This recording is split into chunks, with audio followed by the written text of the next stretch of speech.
Olá, seja bem-vindo ao canal EBD Interativa para refletir sobre escatologia, mais uma vez comigo, o professor Robson Santos. Em outros vídeos falamos sobre, de uma forma geral, o que é a escatologia, as linhas de interpretação, as correntes. E neste vídeo eu quero falar com você sobre o período da grande tribulação, correspondendo aí 7 anos. O que vai acontecer nesse período? Haverá salvação? Para quem haverá salvação, se é que vai haver salvação?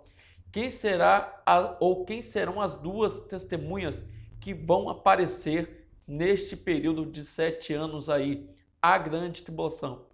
Mas o que é, quando e como será esse período? Você sabe? Você imagina como será esse período? Você já leu nas escrituras? Já ouviu falar? Então preste atenção neste vídeo, pois com certeza trará informações e conhecimentos que te ajudarão a pensar sobre este período, que conforme os textos bíblicos é chamado o dia da ira, o dia da vingança, o dia do Senhor. Este período será um período de grande angústia, período este que ao seu início de 3 anos e meio será um período de falsa paz e depois nos outros 3 anos e meio será um período de grande tribulação. Certo é que para quem ficar aqui neste período, não será um período fácil, aonde serão tocados as trombetas, serão derramadas as taças, os selos serão abertos, coisas tenebrosas acontecerão. Então, esses 7 anos, esse período na linha futurista, vai acontecer quando a igreja for arrebatada. Então começará o período de 7 anos, 3 anos e meio iniciais de falsa paz, depois de 3 anos e meio de grande tribulação. Então, quem é da linha pré-milenista, dispensacionalista, pré-tribulacionista, a grande tribulação corresponde aí ao todo 7 anos, também chamado da última semana de Daniel ou a 70ª semana. Dependendo do texto bíblico, conforme você pode ver aí, Apocalipse 11, 3, quando você for ler lá, não vai estar escrito 7 anos, mas sim 1260 dias. Em outro texto, Apocalipse 12, 14, vai estar tempos e metade de um tempo. Todas essas formas de se expressar se referindo à última semana de Daniel ou período da grande tribulação. Mas outra referência bíblica, Apocalipse 13:5, vai falar que são 42 meses. Olha que interessante, neste período, onde trombetas serão tocadas, os selos serão abertos, taças serão derramadas, será um período muito mais complicado do que qualquer em outro tempo, segundo a linha futurista, pois esse tempo as dores serão aprofundadas, serão colossais. Será que haverá salvação neste período? Para quem haverá salvação? Dependendo da sua leitura em 2 Tessalonicenses, está escrito que o anticristo não se manifestou, porque aquele que o detém ainda está aqui. Para alguns estudiosos, a igreja que detém a aparição do anticristo.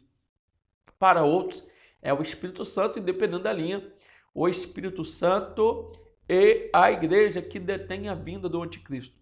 Mas a igreja sendo arrebatada, o Espírito Santo irá se retirar juntamente com a igreja. Então haverá salvação neste período?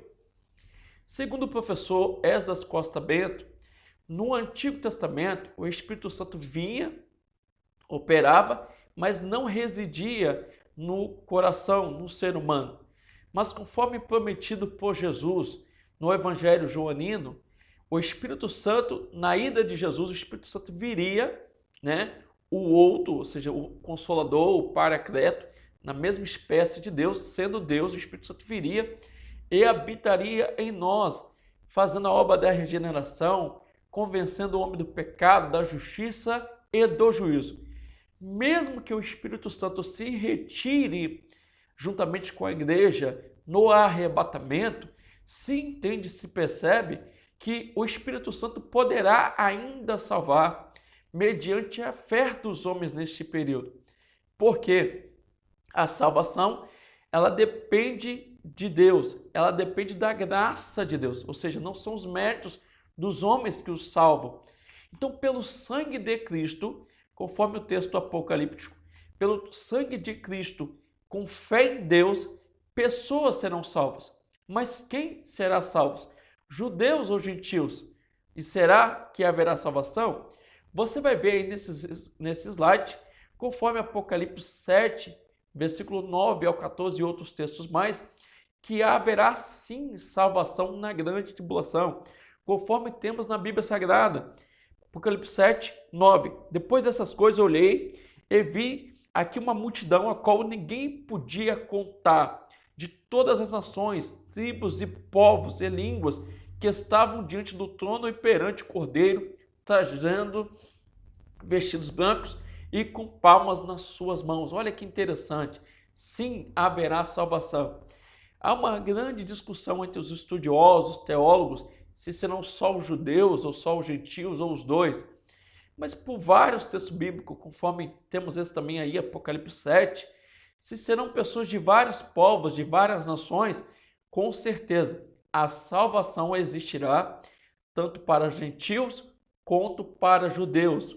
Ou seja, o Espírito Santo ainda estará convencendo pessoas na grande tribulação e pelo sangue de Cristo, pessoas serão salvas nesse período de 7 anos, conforme entende os futuristas, que será um período aí de grande tribulação.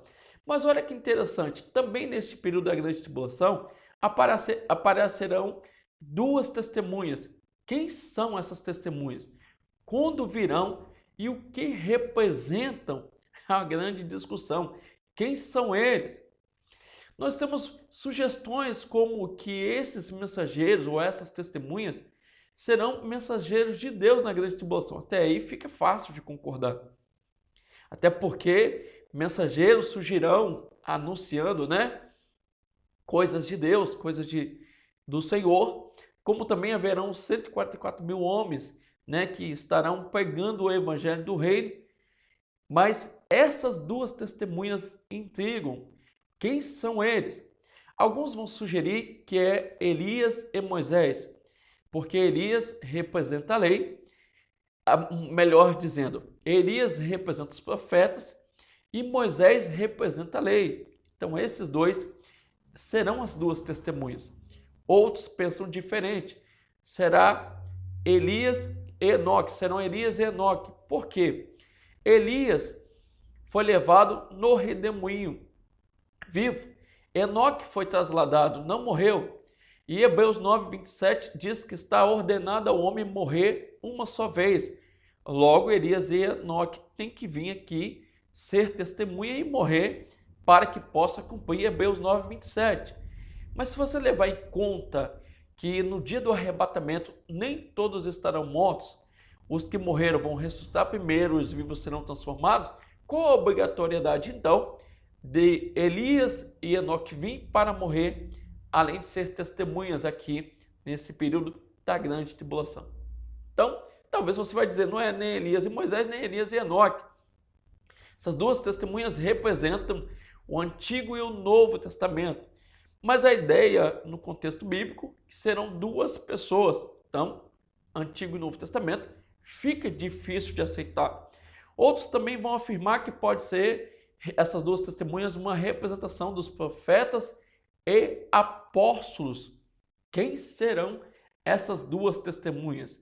Outros não ficam adeptos nem de Elias e Enoque, Elias e Moisés, Antigo e Novo Testamento, nem profetas e apóstolos. São adeptos da ideia que pessoas que nascerão nesse tempo, não sabemos quem é, segundo a visão dessas pessoas, nessa quinta forma de pensar. Mas e você? O que pensa na sua leitura escatológica e bíblica?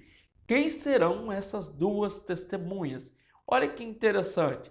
Então, a gente vai refletindo escatologicamente o que vai acontecer nos últimos dias, nos últimos tempos, uma vez que esta escatologia é o tratado das últimas coisas, os últimos acontecimentos.